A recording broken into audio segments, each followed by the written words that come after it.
नमस्कार, देश की खबरों में आपका स्वागत है। मैं हूं आपके साथ आकाश सोनी और अब देखते हैं खबरें विस्तार से।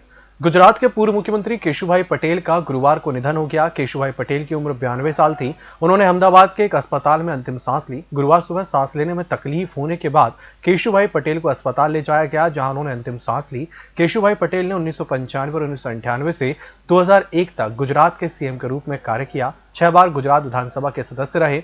पटेल ने 2012 में भाजपा छोड़ दी और अपनी खुद की राजनीतिक पार्टी गुजरात परिवर्तन पार्टी बनाई। उन्हें 2012 के राज्य विधानसभा चुनाव में विसावदर से जीत हासिल हुई, लेकिन बाद में बीमार होने के कारण 2014 में उन्होंने इस्तीफा दे दिया। बिहार में दूसरे चरण का मतदान होना है, जिसके लिए राजनीतिक पार्टियां ताबड़तोड़ रैलियां करके जनता से अपने पक्ष में वोट करने की अपील कर रही हैं।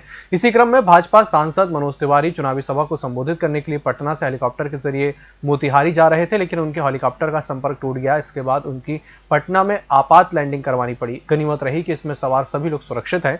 जानकारी के अनुसार भाजपा सांसद के हेलीकॉप्टर ने पटना हवाई अड्डे से भेटिया हवाई अड्डे के लिए उड़ान भरी थी। उड़ान भरने के बाद इसका संपर्क टूट गया। 40 मिनट तक बिना संपर्क के रहने के बाद हेलीकॉप्टर की पटना में आपात लैंडिंग करवानी पड़ी। बिहार के मुंगेर में मूर्ति विसर्जन को लेकर आज एक बार फिर बवाल हुआ। गुस्साए लोगों ने पूरब सराय थाने में आग लगा दी है। मूर्ति विसर्जन के दौरान हुई हिंसा के विरोध में गुरुवार को सैकड़ों युवा सड़कों पर उतर आए थे। इसके बाद युवा पुलिस अधीक्षक कार्यालय पहुंचे। कार्यालय पहुंचकर लोगों ने हंगामा किया। इस बीच चुनाव आयोग ने मुंगेर के हालात को देखते हुए जिलाधिकारी और पुलिस अधीक्षक को हटाने का आदेश दिया है। शुरुआती रिपोर्ट में यह बात सामने आ रही है कि सैकड़ों की संख्या में युवाओं ने पुलिस अधीक्षक कार्यालय पर प्रदर्शन किया। युवाओं ने पुलिस कार्यालय के आगे लगे बोर्ड को भी बाहर निकाल फेंका। केरल में सोना तस्करी के मामले में गुरुवार को वरिष्ठ आईएएस अधिकारी पर गाज गिरी है। केरल के मुख्यमंत्री पिनरई विजयन ने कहा कि सोने की तस्करी के मामले में सेवा नियमों के उल्लंघन के लिए सरकार ने उनके पूर्व प्रमुख सचिव एम शिवशंकर को जांच पूरी होने तक निलंबित कर दिया है। विजयन ने कहा कि यह कार्रवाई मुख्य सचिव विश्वास मेहता की अध्यक्षता वाले 2 सदस्यीय पैनल द्वारा की गई जांच के आधार पर की गई। जांच रिपोर्ट में मालूम चला कि उनकी ओर से कुछ खामियां थीं और उन्होंने अखिल भारतीय सेवा नियमों का उल्लंघन किया है। बसपा प्रमुख मायावती ने गुरुवार को बड़ा बयान दिया है। उन्होंने कहा कि हमारी पार्टी ने लोकसभा चुनाव के दौरान सांप्रदायिक ताकतों से लड़ने के लिए सपा से हाथ मिलाया है, लेकिन उनके पारिवारिक अंतर्कलह के कारण बसपा के साथ गठबंधन कर भी वो ज्यादा लाभ नहीं उठा पाए। मायावती ने स्पष्ट कहा कि राज्यसभा चुनावों में हम सपा प्रत्याशियों को बुरी तरह हराएंगे। इसके लिए हम अपनी पूरी ताकत झोंक देंगे। इसके लिए अगर हमें भाजपा या किसी अन्य पार्टी के प्रत्याशियों को अपना वोट देना पड़े तो हम वो भी करेंगे। इसके साथ ही मायावती ने राज्यसभा चुनाव में बगावत करने वाले 7 विधायकों के निलंबन का भी ऐलान किया है। कोरोना वैक्सीन को लेकर गुरुवार को पीएम नरेंद्र मोदी ने बड़ा बयान दिया है। उन्होंने कहा कि जैसे ही वैक्सीन भारत में उपलब्ध होगी वह प्रत्येक नागरिक को मुहैया कराई जाएगी। कोई भी भारतीय टीकाकरण से छूटेगा नहीं। देश में कोरोना वायरस के मामले बढ़ते जा रहे हैं। देश में अब तक 80 लाख लोग इस वायरस से संक्रमित हो चुके हैं और देश और विदेश में इसकी कई वैक्सीन पर ट्रायल चल रहा है। इस बीच पीएम नरेंद्र मोदी का यह बयान महत्वपूर्ण है।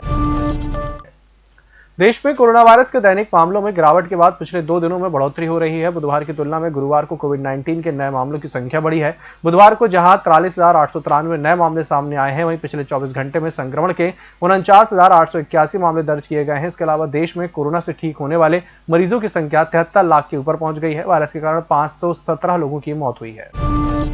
महाराष्ट्र नवनिर्माण सेना के अध्यक्ष राज ठाकरे गुरुवार को राजभवन पहुंचे और राज्यपाल भगत सिंह कोश्यारी से मुलाकात की। ठाकरे के साथ मनसे नेता नितिन सरदेसाई और बेटे अमित ठाकरे भी राजभवन पहुंचे। राज ठाकरे ने ऐसे समय पर राज्यपाल कोश्यारी से मुलाकात की है जब महाराष्ट्र के मुख्यमंत्री उद्धव ठाकरे और उनके बीच कोल्ड वॉर चल रही है। ठाकरे ने मुलाकात के बाद बताया कि वे बिजली के बिल को कम करने के संबंध में राज्यपाल से मिलने आए थे। राष्ट्रीय जांच एजेंसी एनआईए आतंकियों की वित्तीय कमर तोड़ने में जुटी हुई है। इसी सिलसिले में गुरुवार को जम्मू कश्मीर के श्रीनगर और दिल्ली के 9 ठिकानों पर छापेमारी की गई। सीमा पार से होने वाली टेरर फंडिंग, आतंकी फंडिंग को लेकर एनआईए कार्रवाई की गई। जिन 9 ठिकानों पर छापेमारी चल रही है उनमें 6 गैर सरकारी संगठन और ट्रस्ट शामिल हैं, जिनके नाम Falah-e-Aam trust, charity alliance, human welfare foundation, J K Yateem foundation, salvation movement और J&K वॉइस ऑफ विक्टिम है। कोरोना वायरस के खिलाफ लड़ाई को लेकर आईसीएमआर ने राहत की खबर दी है। ट्यूबरक्लोसिस से बचाव के लिए इस्तेमाल की जाने वाली BCG वैक्सीन अब कोरोना वायरस के खिलाफ भी असरदार साबित हो सकती है। बुजुर्गों में इसका ज्यादा असर देखने को मिल सकता है। आईसीएमआर के वैज्ञानिकों ने इसकी पुष्टि की है। वैज्ञानिक BCG वैक्सीनेशन के असर को लेकर T सेल्स, B सेल्स, श्वेत रक्त कोशिका और डेंड्रिटिक सेल प्रतिरक्षा की आवृत्तियों पर लगातार जांच कर रहे हैं। इसके अलावा किसी स्वस्थ बुजुर्ग जिसकी आयु 60 से 80 साल के बीच हो के पूरे एंटीबॉडी स्तर को भी देख रहे हैं। इस बुलेटिन में फिलहाल इतना ही। इसी के साथ मुझे दीजिए इजाजत।